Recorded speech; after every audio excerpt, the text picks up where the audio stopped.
What makes a movie go too far? Is it the blood? The shock?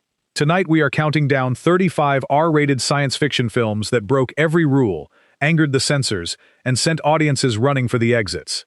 Some were banned. Some were butchered by the ratings board. All of them crossed a line.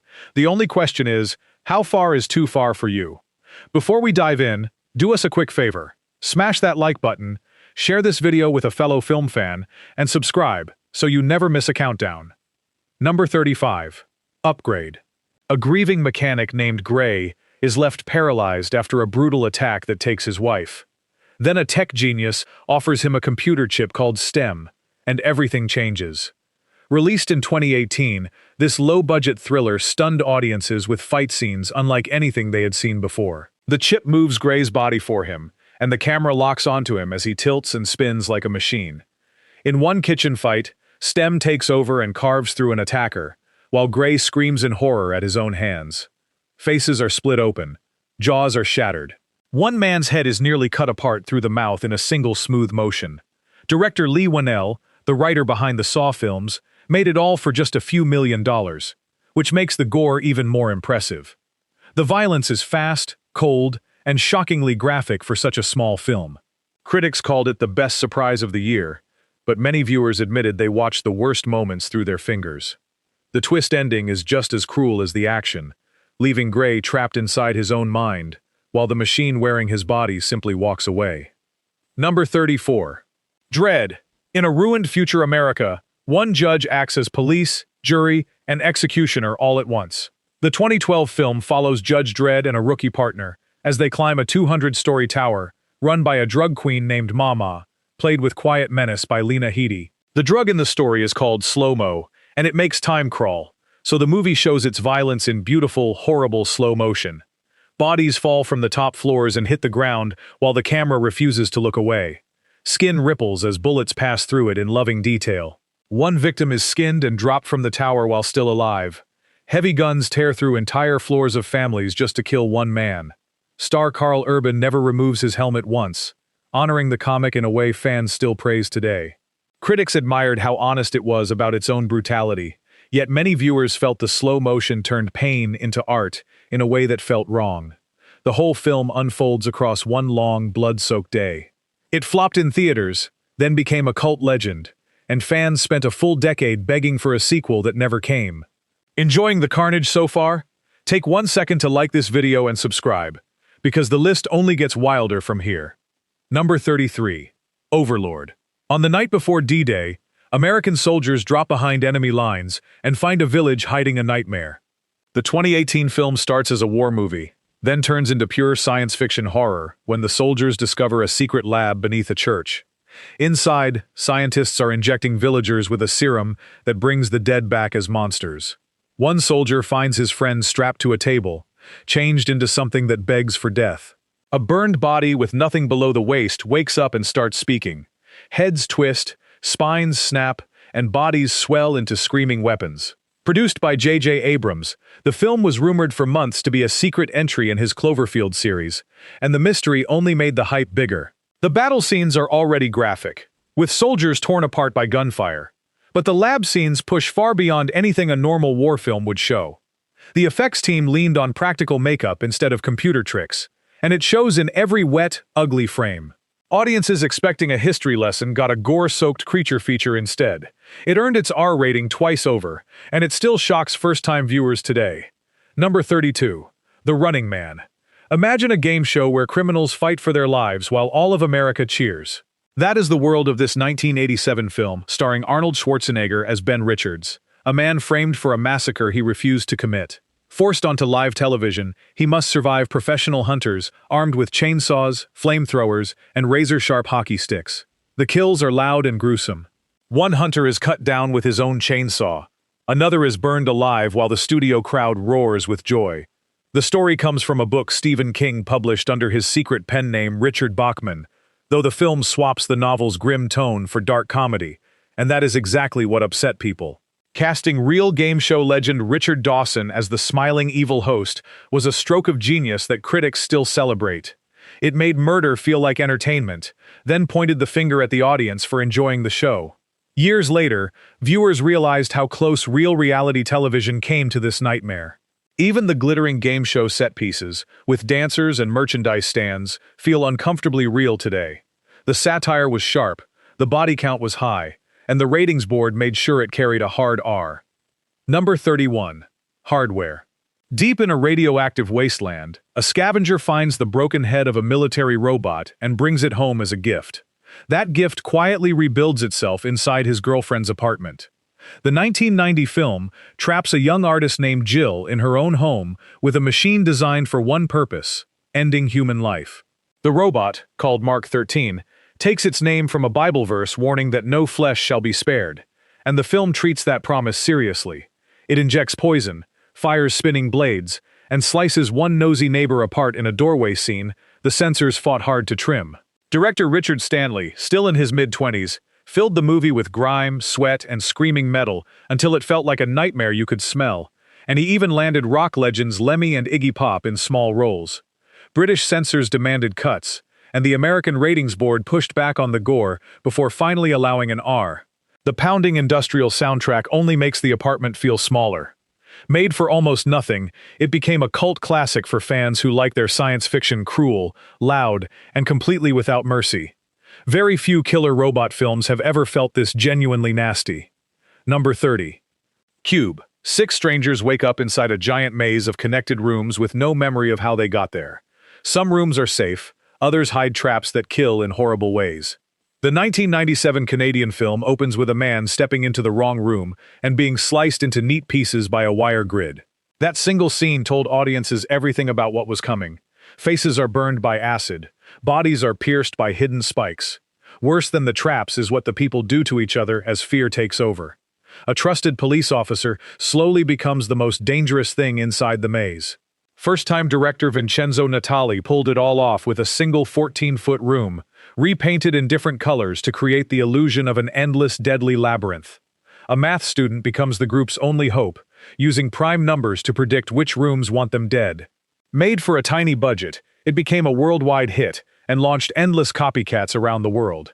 Each trap death was designed to feel quick, random, and completely unfair. The mystery of who built the cube is never truly answered, and that cold, hopeless ending made the whole experience feel even more cruel. Number 29. 28 days later. Waking from a coma, a bicycle courier named Jim finds London completely empty.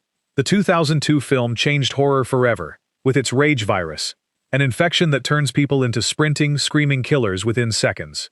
Infected blood spreads the disease, and victims are beaten to death by bare hands. Director Danny Boyle and writer Alex Garland captured those haunting empty streets by filming at dawn, shutting down small sections of London for just minutes at a time. The scariest part is not the infected at all. In the final act, Jim discovers soldiers who have promised their men something terrible involving the women they rescued. To save his friends, Jim becomes an animal himself, and in one shocking moment, he pushes his thumbs deep into a man's eyes. The cheap digital cameras made every frame feel like real found footage, and the role turned Cillian Murphy into a star overnight. Alternate endings on the home release even let audiences watch Jim die. Its success revived the whole zombie genre and inspired a wave of fast infected films. Critics argued that the human villains went further than any monster could, and the R rating was earned with disturbing ease. The film still hurts to watch today. Number 28. Snowpiercer. After a failed climate experiment freezes the Earth, the last humans survive on a train that never stops moving. The poor live in the tail section. The rich live up front in luxury. The 2013 film follows Curtis, played by Chris Evans, as he fights his way forward car by car. An axe battle in a pitch-black tunnel becomes one of the most brutal fight scenes of the decade. Children are stolen from their parents for a reason revealed at the engine, and it is worse than anyone guessed. The protein blocks the poor are fed turn out to be made from crushed insects. Then comes the confession about the first weeks aboard, when starving people did the unthinkable, and the final line of that speech still haunts viewers years later. Director Bong Joon-ho, who would later sweep the Oscars with Parasite, was making his first English-language film, and he reportedly refused demands from his American distributor to cut 20 minutes for slower audiences. Tilda Swinton adds nightmare fuel of her own as Mason, a shrieking official with false teeth and no soul. Beautiful, strange, and completely merciless, it hides pure horror inside a science fiction adventure. Number 27.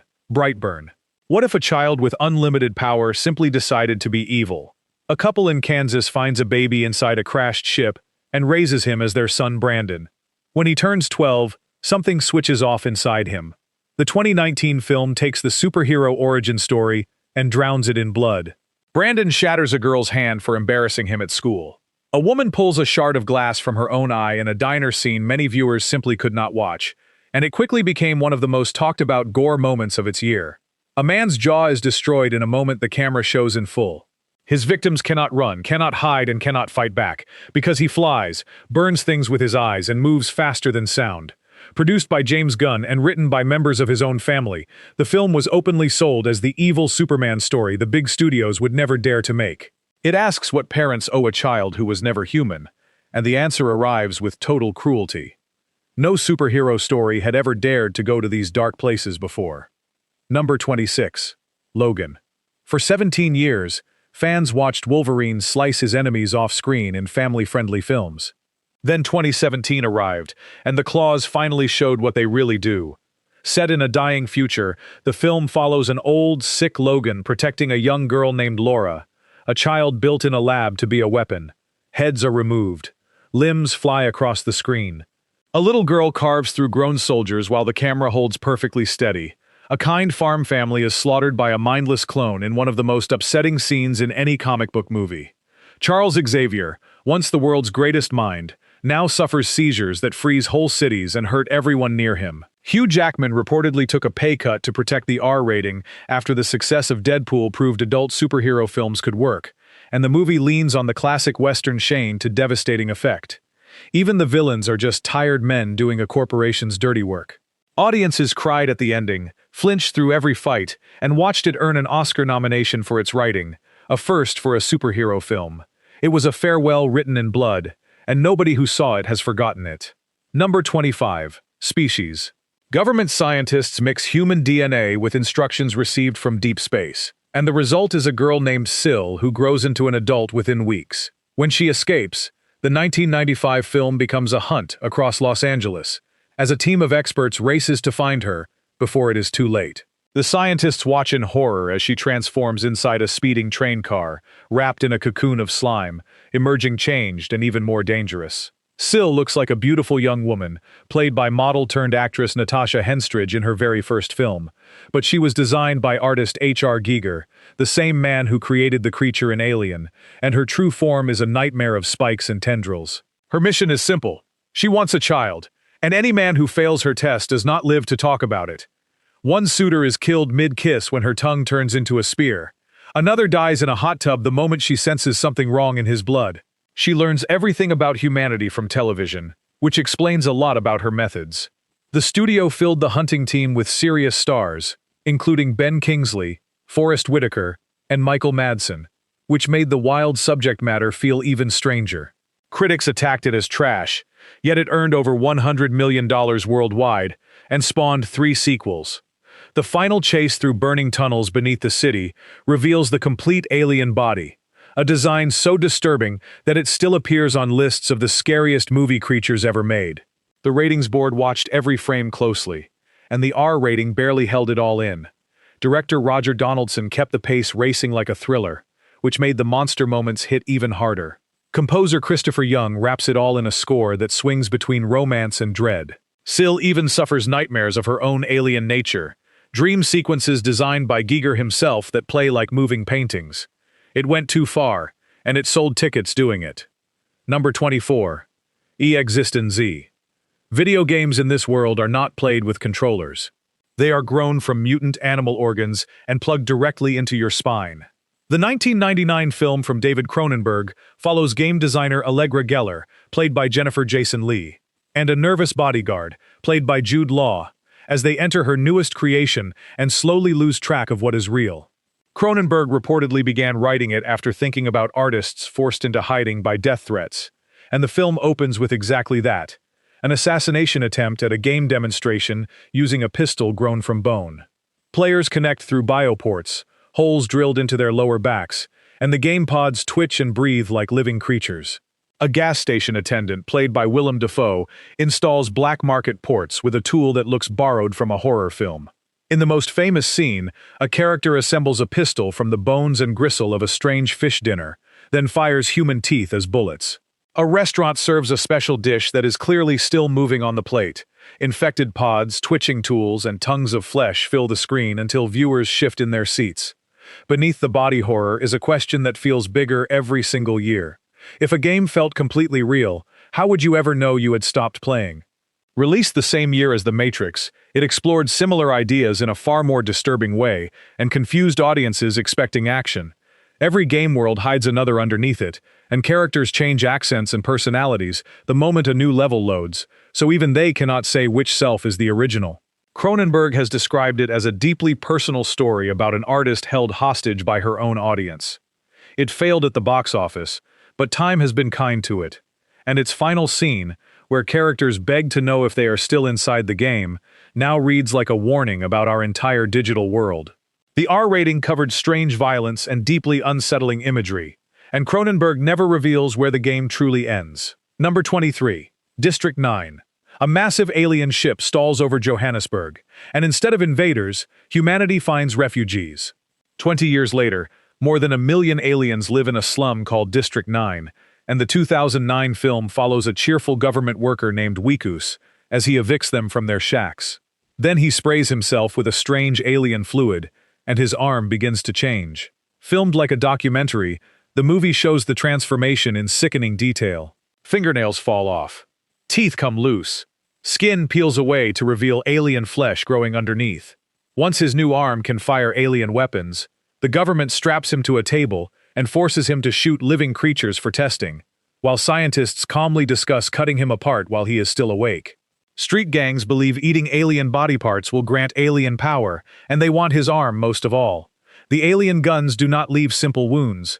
They burst human bodies apart like water balloons, and the film shows it again and again. Star Sharlto Copley had never acted in a feature film before and improvised huge amounts of his dialogue, which makes his fall from smiling bureaucrat to hunted animal feel painfully real. Director Neil Blomkamp grew the story out of a short film he made about aliens in Johannesburg, and producer Peter Jackson backed him after their planned video game movie collapsed. Made for $30 million, it earned 4 Oscar nominations including Best Picture, something almost unheard of for a film this violent.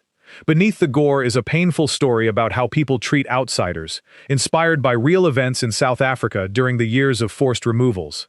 The quiet final image of a changed Wikus crafting a metal flower says more than any explosion. The fluid that starts his change was part of a rocket fuel the alien spent decades collecting drop by drop, which makes his accident even more tragic. Interviews with fake experts and news clips stitch the whole film together like a true crime special. Few films have ever made viewers feel this sorry for a man slowly turning into a monster. Number 22. Splice. 2 young scientists decide the rules of nature no longer apply to them. In this 2010 film, Clive and Elsa splice human DNA into a lab creature and produce Dren, a being that grows from a shrieking blob into something almost like a daughter. At first the story feels like a strange family drama. Then it becomes something audiences were not prepared to sit through. Before Dren even exists, the film delivers a warning shot when the couple presents their first 2 lab creatures to a room full of investors, and the demonstration collapses into a screaming, blood-soaked disaster in front of the shareholders. Dren develops a stinger loaded with poison. She hunts animals in secret. She watches her creators with feelings no experiment should ever have. The film crosses its biggest line in the barn, where the bond between creator and creation turns into something deeply wrong. A scene so uncomfortable that theaters reported walkouts across the country. Later, the creature changes in a way that flips the danger around entirely, leading to a dark forest attack and an ending that trades hope for a quiet business deal, with Elsa signing away her future for money. Executive producer Guillermo del Toro backed the project, and critics praised the bravery of stars Adrian Brody and Sarah Polley, along with performer Delphine Chaniac, who brought Dren to life with unsettling grace.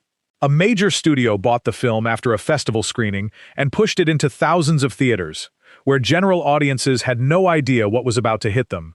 Some called it one of the smartest science fiction films of its decade.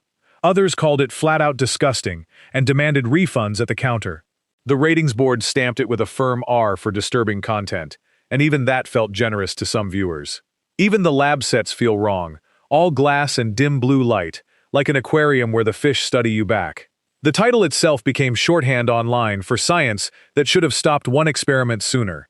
It remains a film people recommend in a whisper, with a warning attached. Number 21. Under the Skin. Something wearing the face of Scarlett Johansson drives a van through Scotland, offering lonely men a ride. The 2013 film never explains what she is. It only shows what she does. Men follow her into a dark room and sink into a black liquid floor, while she walks across it untouched. Inside that void, one victim reaches for another floating body, and it suddenly collapses like an empty bag. Everything inside harvested for a purpose never explained. Director Jonathan Glazer spent roughly a decade developing the project from a novel, then threw out most of the plot and filmed many scenes with hidden cameras and real people who had no idea they were talking to a movie star, which gives the film a chilling documentary feel. Some of those men only learned the truth when a crew member approached them afterward with paperwork. The hardest scene takes place on a beach, where the alien calmly ignores a screaming toddler after his parents drown, because human suffering means nothing to her. A motorcycle rider follows behind her like a cleanup crew, erasing every trace of the missing.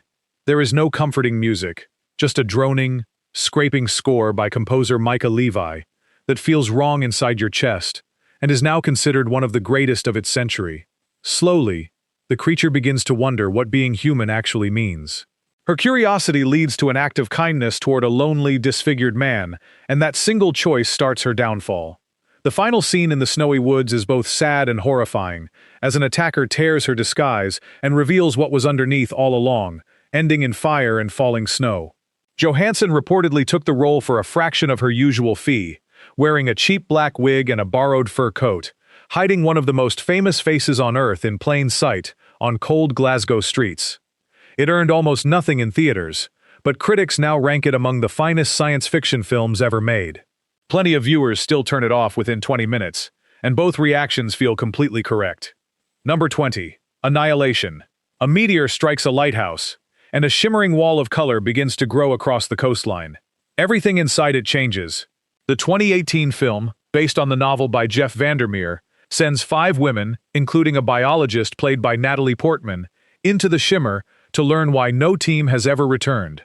Writer and director Alex Garland, fresh off his hit Ex Machina, refuses to give easy answers, and what the team finds rewrites the rules of biology. Flowers grow in perfect human shapes.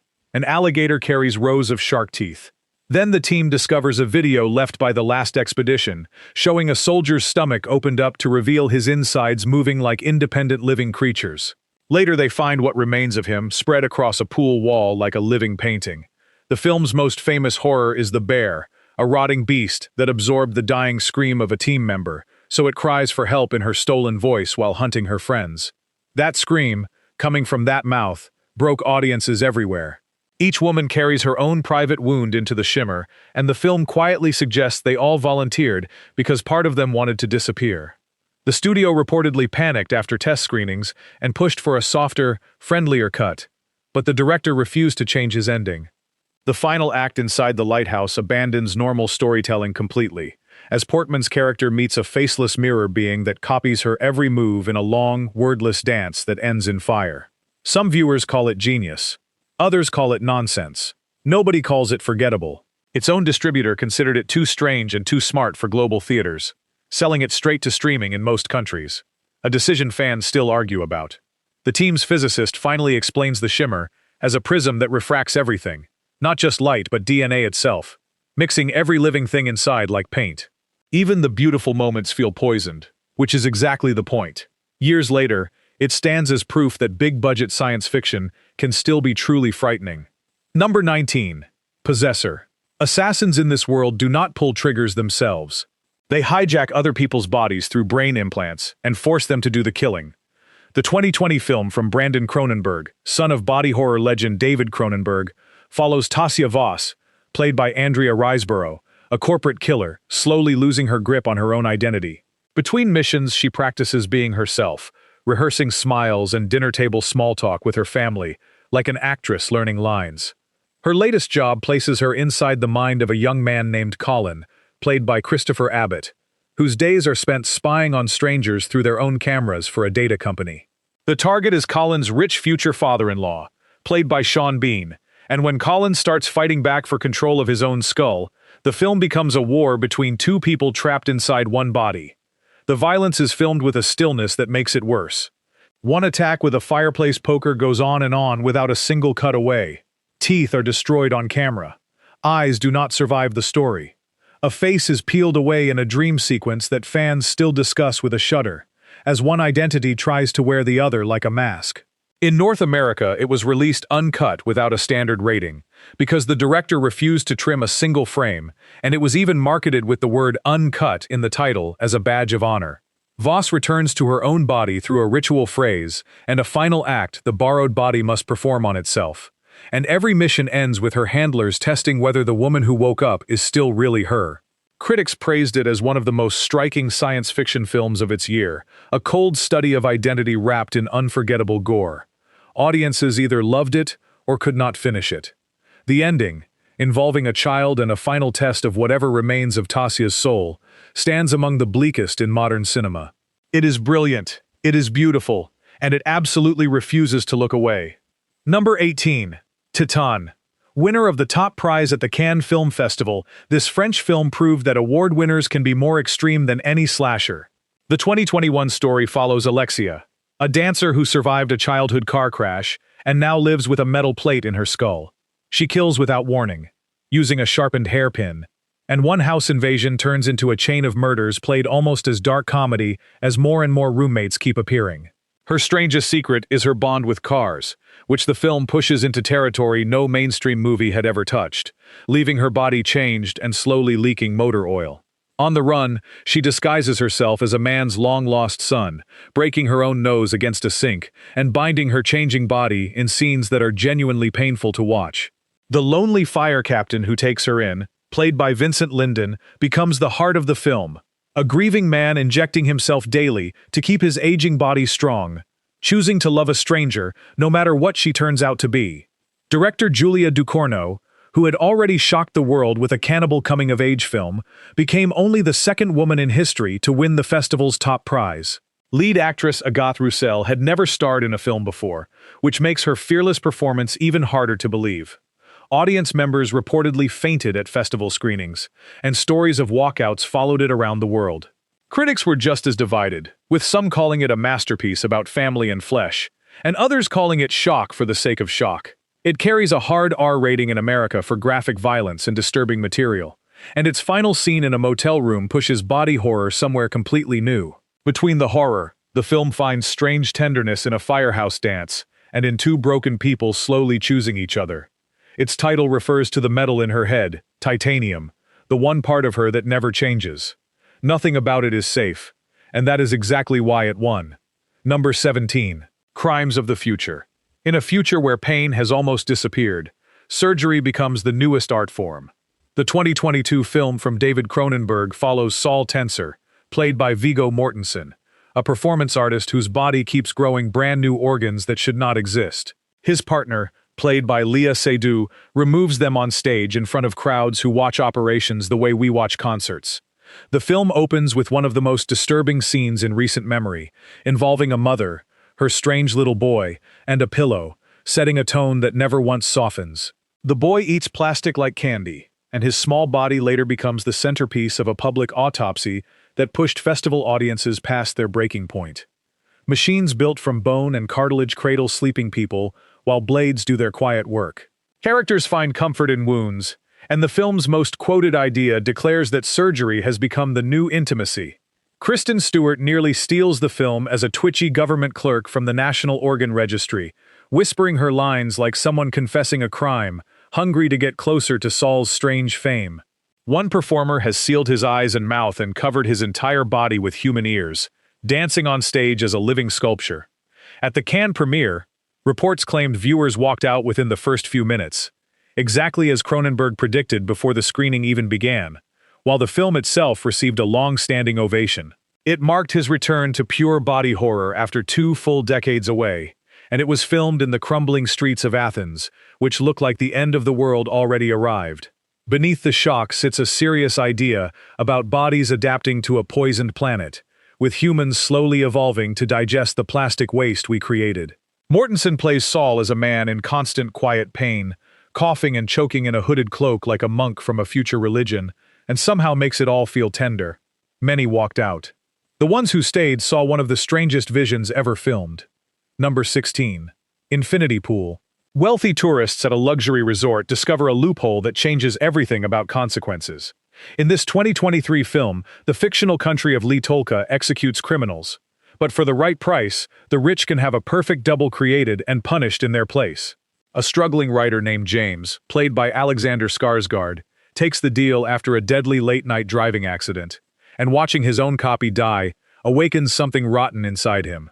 The rules of the ritual are simple and horrifying. The double believes it is real, feels everything, and dies screaming while the original watches from a front row seat, often with family members invited along like guests at a graduation.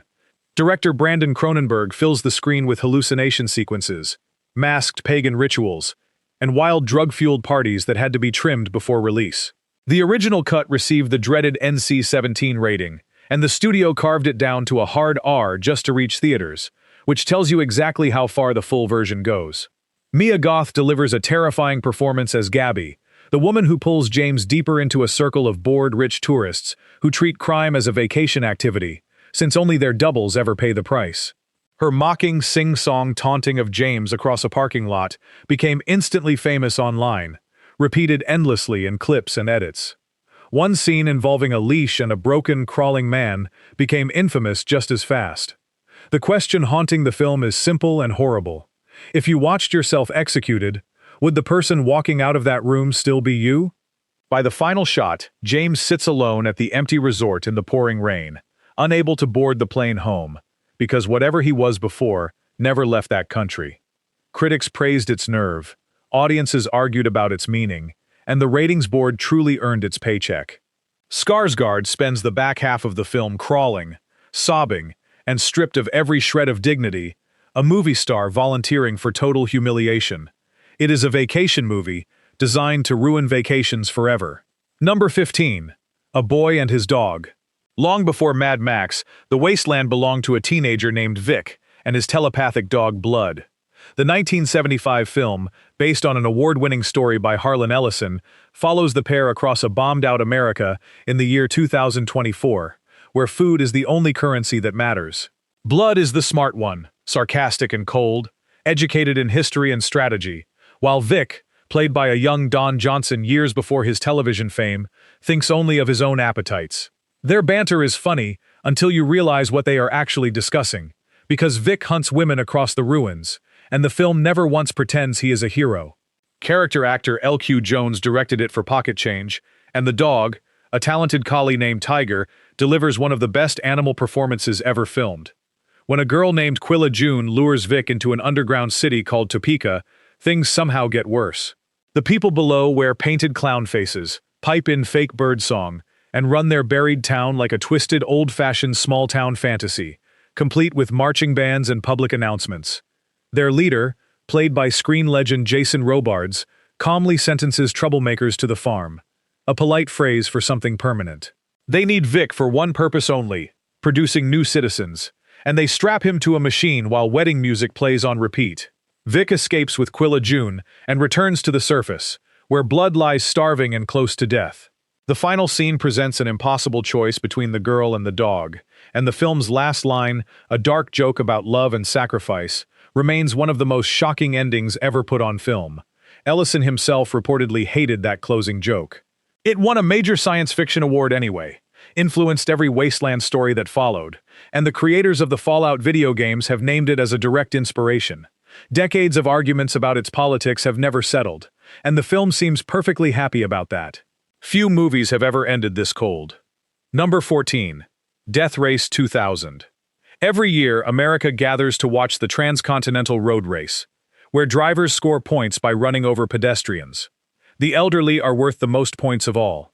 In this 1975 cult classic, produced by low-budget king Roger Corman and directed by Paul Bartel, the sport is state entertainment, run by a government that uses bloodshed to keep its citizens obedient after the collapse of the old world. David Carradine stars as Frankenstein, the masked national champion supposedly rebuilt after countless crashes, and a young Sylvester Stallone, 1 year away from Rocky, plays his rival Machine Gun Joe, a screaming gangster with a very short temper. The satire bites hard. Hospitals wheel their patients into the street on a special euthanasia day just to boost a driver's score. Devoted fans hurl themselves in front of the cars, hoping to be finished off by their heroes. Announcers cheerfully calculate point values for children and old people, while the nation celebrates every single hit. The film was rushed into production to beat a big studio's expensive killer sport movie into theaters, and it was made for a tiny fraction of the cost. When it was released, critics were horrified, calling it sick and irresponsible, and one of America's most famous reviewers gave it 0 stars. Audiences disagreed completely, and made it a drive-in sensation. Underneath the cartoon gore is a sharp warning about violence as entertainment that critics later admitted was decades ahead of its time. It predicted reality television, celebrity worship, and government spin with eerie accuracy. The rebellion plot, involving Frankenstein's secret plan, a rebel spy posing as his navigator, and a hand grenade hidden in a very unusual place, keeps things moving between kills. A slick remake arrived decades later with none of the humor, which only proved how special the original was. The cars themselves are rolling jokes, dressed up as bulls and lizards and monsters, with blades bolted to the hoods. Every kill is scored like a sports highlight, complete with cheerful replays. It went too far on purpose, and history proved its point. Number 13. Life Force. Inside the tail of Halley's Comet, a space shuttle crew finds a hidden alien ship filled with giant bat creatures and 3 sleeping humans in glass coffins. Bringing them back to Earth turns out to be the worst decision in movie history. The 1985 film from Tobe Hooper, the director behind some of horror's most famous classics, unleashes a female space vampire on London, and she spends nearly the entire film wearing nothing at all, something the studio argued over and finally allowed. French actress Mathilde May spent months of filming in that state, and she later admitted the experience was deeply uncomfortable.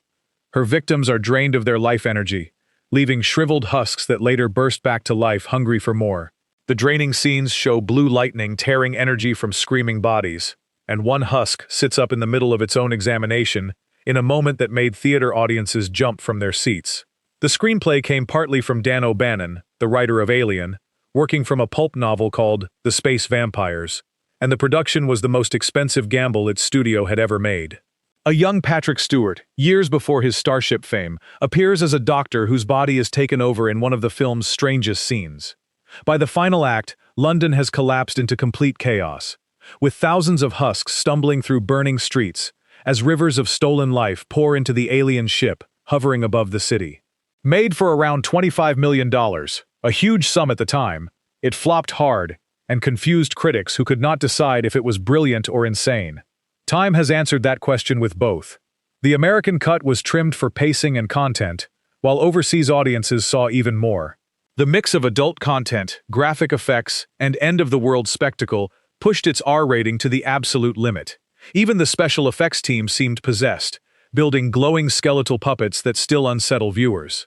No studio would dare make it today, and fans love it for exactly that reason. Number 12. Society. Bill has always felt like an outsider in his rich Beverly Hills family, and he is about to learn why. The 1989 film builds slowly, following a teenager, played by television lifeguard star Billy Warlock, who suspects his parents and sister belong to something secret and wrong. Strange sounds come from behind closed doors. A hidden recording suggests family gatherings that no sane person could imagine. His friends start dying or disappearing whenever they get too close to the truth, and his own therapist seems to be part of whatever is happening. Every adult in his life smiles a little too wide. Then comes the ending, and nothing in film history prepares you for it. The wealthy elite gather for a ritual called the shunting, where their bodies stretch, melt, and merge together into a single writhing mass of flesh that feeds on the poor. Faces appear where faces should never be. Hands reach out from inside other bodies. One victim is pulled completely inside out, while the crowd applauds in formal evening wear. The special effects team, led by an artist known as Screaming Mad George, created images so bizarre that the film sat unreleased in America for roughly 3 years, while overseas audiences turned it into a hit. Director Brian Usna, previously known for producing cult horror favorites, made it his very first film behind the camera, and he aimed it straight at the rich. The message is not subtle. The wealthy are literally a different species, and they consume the classes below them to survive. One character even explains that the rich have always fed this way, and history simply never noticed. Early clues hide in plain sight, like a body glimpsed through a shower door that seems bent in ways no spine allows. By the time Bill accepts the truth, the party invitations have already gone out, and he is the guest of honor. Critics eventually recognized it as one of the sharpest horror satires ever made. The R rating barely contains that finale, which remains one of the most jaw-dropping sequences ever filmed. Dinner parties were never quite the same again. Number 11. From Beyond. Scientists build a machine that vibrates the pineal gland, a tiny organ buried deep in the brain, and suddenly humans can see the creatures that share our world unseen. The problem is that the creatures can now see us too. Based on a story by H.P. Lovecraft, the 1986 film reunites director Stuart Gordon with stars Jeffrey Combs and Barbara Crampton, the team behind the previous year's infamous mad scientist shocker Reanimator, and this time they went even further. Dr. Pretorius, the machine's creator, is taken by something from the other side and returns as a shape-shifting horror who peels off his own face and calmly explains that humans are easy prey. Every trip through the machine changes the survivors a little more. Combs's character grows a wriggling stalk from his forehead and develops a hunger for human brains, which he takes straight through the eye socket in a hospital scene that made censors reach for their scissors.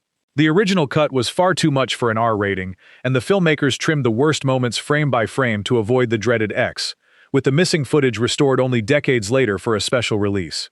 Crampton's transformation from buttoned-up scientist into leather-clad thrill-seeker shocked audiences in a completely different way, and she has said the role remains one of her bravest.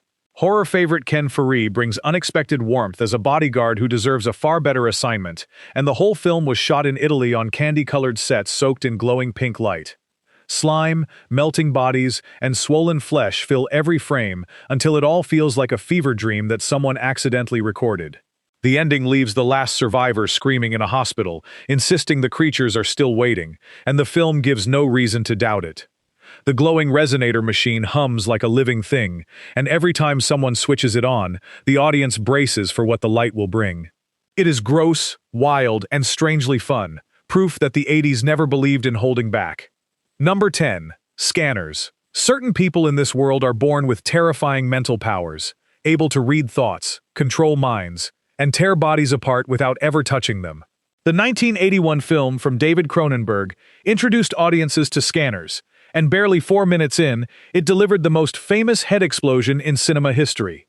During a corporate demonstration, a powerful scanner named Daryl Revock volunteers from the audience, and instead of being scanned, he turns his ability on the presenter.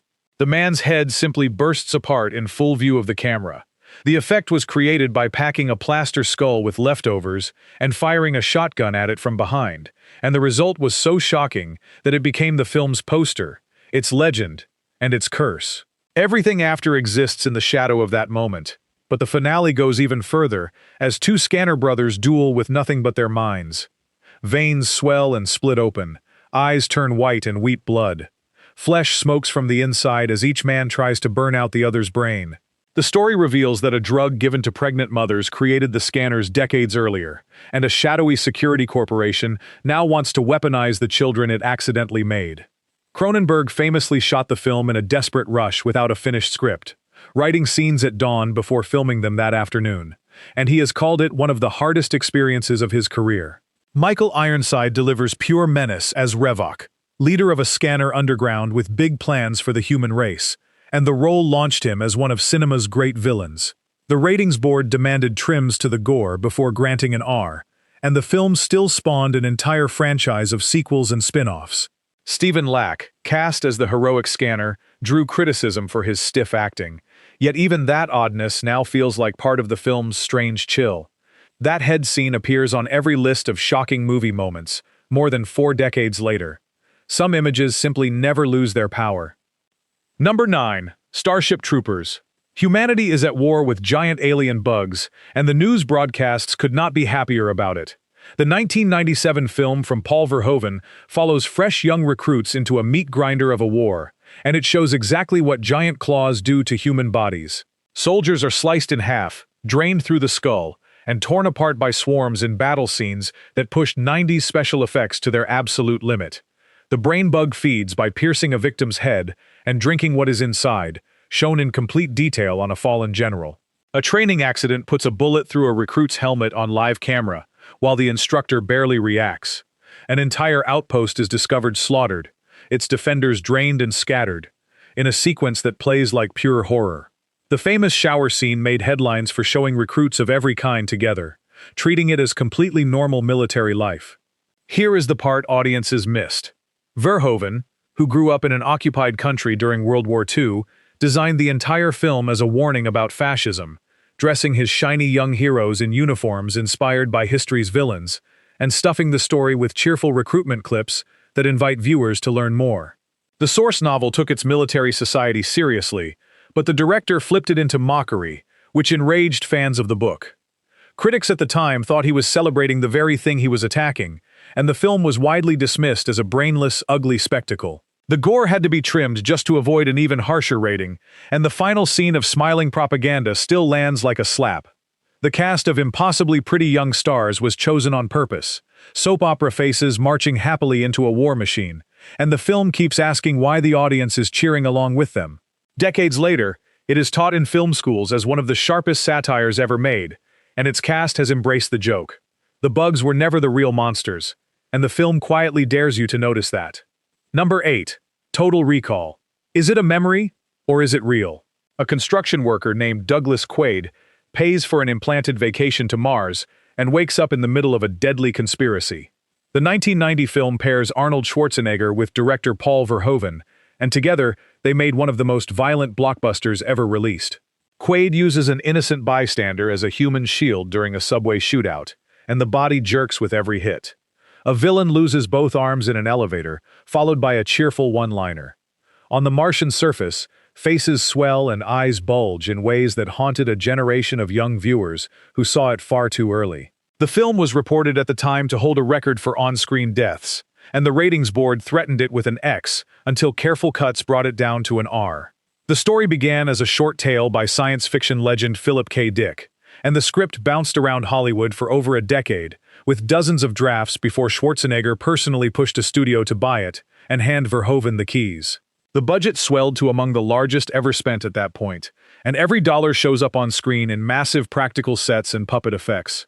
Even the science fiction wonders feel dangerous, from a certain three-part surprise in the Venusville bar, to a mutant rebel leader who lives inside another man's body, to a full-body disguise that splits open at Martian customs and starts talking. Underneath all the mayhem sits a genuinely clever mystery, because the film never confirms whether Quaid is a secret agent or just a man lost inside a paid dream, and a company man calmly offers him one chance to wake up. Even the film's kindest character may be another implanted lie, which makes every rewatch feel different. The final shot fades to white, and fans still argue about what it means. It earned over $260 million worldwide, and a special award for its groundbreaking effects. Excess was always the entire point. Number 7. Event Horizon. 7 years after vanishing without a trace, an experimental starship reappears near Neptune, and a rescue crew is sent to answer its distress call. What they find is not a malfunction. The 1997 film reveals that the ship's experimental drive punched a hole into another dimension, and the place it visited was, in simple terms, hell itself. The ship came back alive, and it wants a new crew. Lawrence Fishburne plays the weary captain, and Sam Neill plays Dr. Weir, the man who built the ship and demonstrates its gravity drive by folding a piece of paper and punching a pen through it. The rescue team discovers a video log of the original crew, a few seconds of screaming madness showing people doing unspeakable things to one another, along with a Latin message warning them to save themselves. Each crew member is then haunted by visions of their deepest guilt, from a burning daughter to a lost wife who keeps inviting her husband to join her in the dark. Weir eventually surrenders to the ship completely, removing his own eyes and calmly explaining that where he is going, he will not need them. Director Paul Anderson originally delivered a cut so extreme that test audiences were reportedly traumatized, and the studio, rushing the film to release on a brutal schedule, forced him to remove around 20 minutes of footage.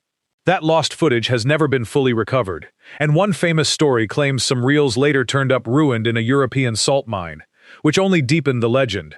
Fans have begged for a restored version for decades, and the director has said the material is likely gone forever. The production design turns the ship itself into a villain, with a spinning gateway core built like a medieval torture device, and corridors lined with spikes for no sane engineering reason. The film flopped in theaters, then slowly became one of the most beloved cult horrors of its era. It is science fiction that opens a door straight into a nightmare, and it never once apologizes. Number 6. Videodrome. Late one night, a sleazy cable television boss named Max Wren discovers a mysterious broadcast showing nothing but torture inside a red room. His first thought is that he wants it for his channel. The 1983 film from David Cronenberg then drags Max, played by James Woods, into a conspiracy where the signal itself rewrites the human body.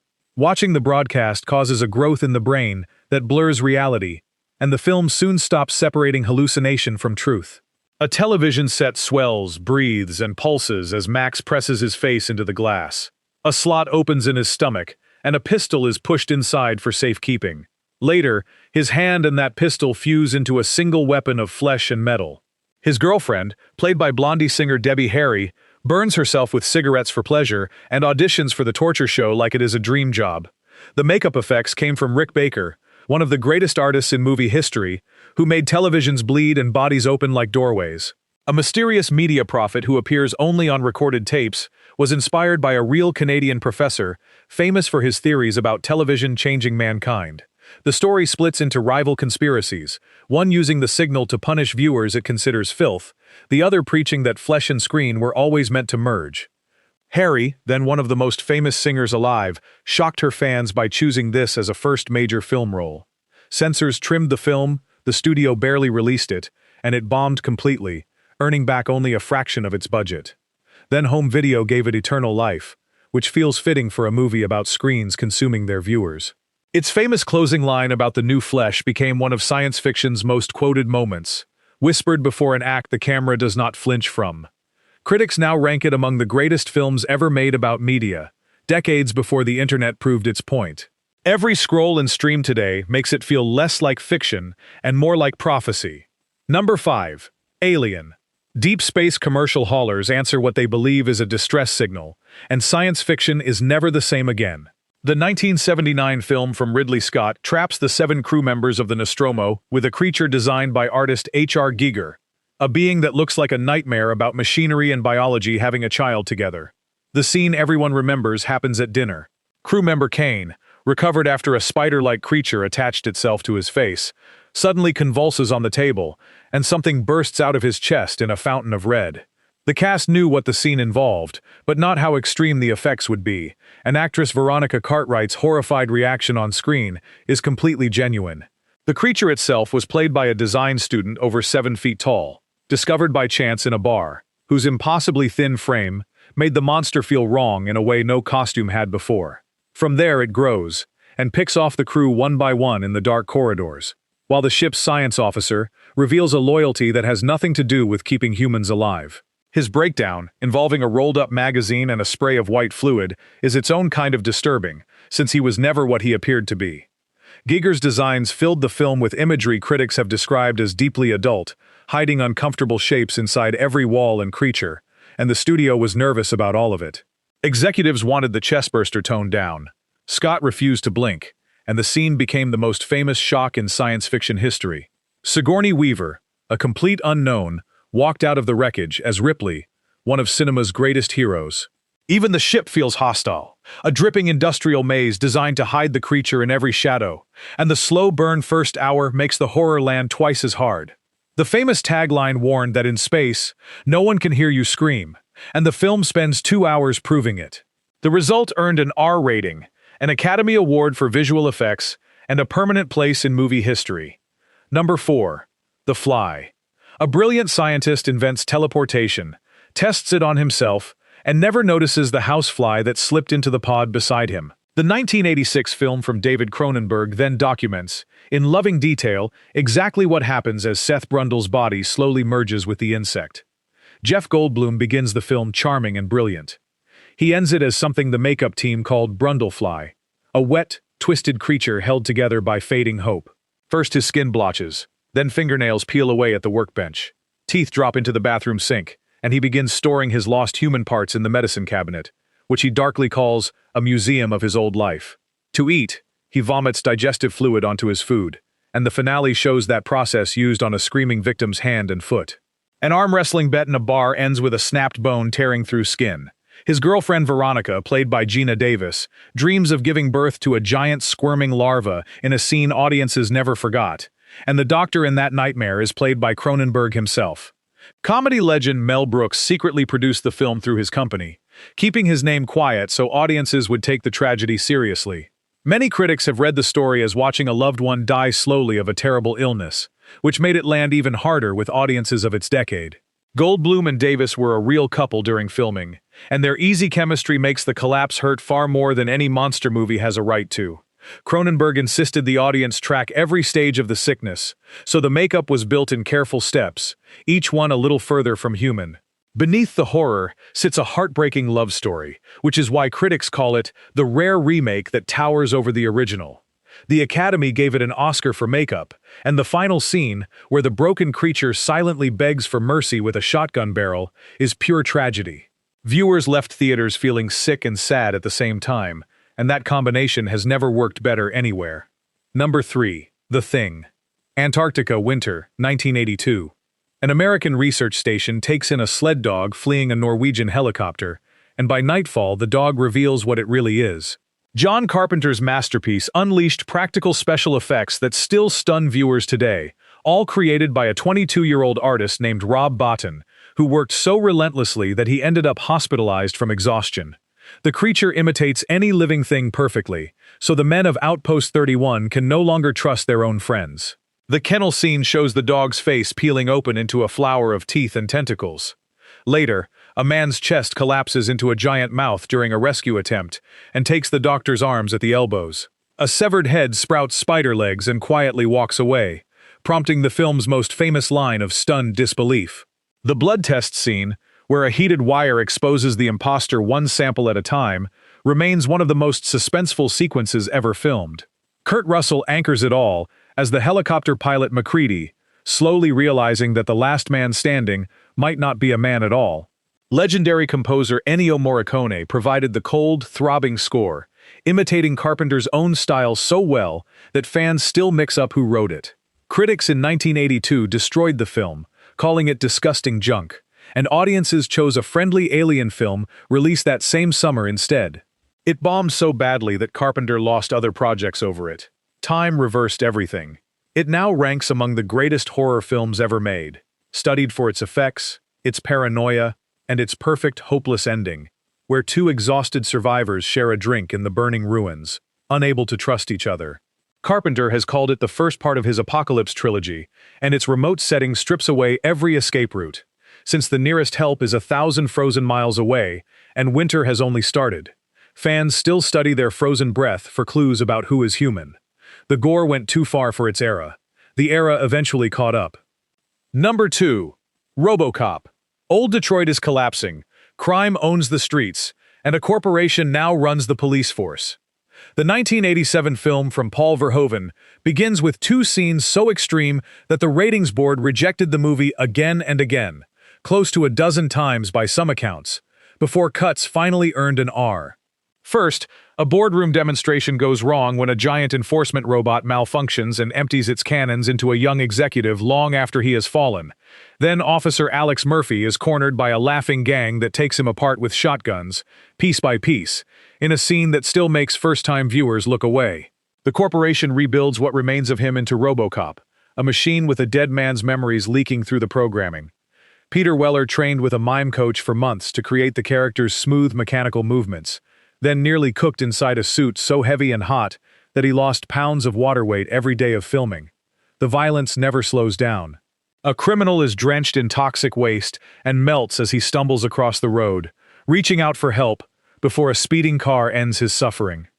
Through all of it, Verhoeven threads razor-sharp satire, with cheerful news anchors, fake commercials for family board games about nuclear war, and executives who discuss dead officers, like spare product parts. The director has even described the story as a modern resurrection tale, a man returning from death to reclaim his soul from the corporation that owns his body. Critics expected trash, and instead found one of the smartest films of the decade. An unrated director's cut later restored the missing gore for the curious, and every frame of it earns the legend. Kurtwood Smith makes gang leader Clarence Boddicker one of cinema's most hateful villains, while stop-motion effects give the giant enforcement robot a jerky, nightmare quality that computer graphics could never copy. Behind it all, Verhoeven reportedly threw the script away in disgust before his wife convinced him to read it again and find the satire. It remains the gold standard for going too far with a purpose. Number 1. A Clockwork Orange. More than 50 years later, no film carries a darker reputation. Stanley Kubrick's 1971 masterpiece follows Alex, a young gang leader in a future Britain who spends his nights committing what he calls ultra-violence, beating strangers, invading homes, and attacking the innocent, while classical music plays. Malcolm McDowell makes him charming, funny, and monstrous all at once, which is exactly what terrified people. The film springs from Anthony Burgess's novel, complete with its invented street slang mixing Russian and English, and famously ignores the book's final redemptive chapter, which had been cut from American editions anyway. One home invasion, performed to a beloved cheerful song from an old Hollywood musical, ruined that tune for generations of viewers, and the story goes that the song's original star was deeply unhappy about it. When Alex is finally arrested, the film flips, and the government's cure becomes its own horror. In the treatment scenes, his eyes are clamped open with metal hooks, while doctors drip liquid into them and force him to watch endless cruelty until violence makes him physically sick. McDowell's eyes were genuinely injured during filming, and he has said the drops scratched his corneas while a doctor stood by between takes. The film received an X rating in America, later trimmed for an R re-release, and Britain fell into a full public panic when newspapers blamed it for real crimes. After threats against his family, Kubrick himself pulled the film from British screens, and it stayed unavailable there by his own choice for 27 years, returning only after his death. McDowell improvised the musical number during the assault scene, when Kubrick asked him to dance, a spur-of-the-moment choice that became the most infamous sequence in the film. Alex also narrates everything in that invented slang, making viewers complicit in his crimes. Critics still argue whether it condemns violence or glamorizes it, which is precisely the question Kubrick wanted to leave burning in every viewer's mind. It is brilliant, it is disturbing, and it went further than any studio film before it. That is why it sits at number 1. And that completes our countdown of 35 science fiction films that refused to play it safe. Some pushed boundaries with real purpose. Others just wanted to shock you senseless. Every single one left a mark that censors could not erase and time could not soften. So now the floor is yours. Which movie do you think truly went too far, and which one deserves a defense? Drop your answer in the comments below, and we will see you in the next countdown.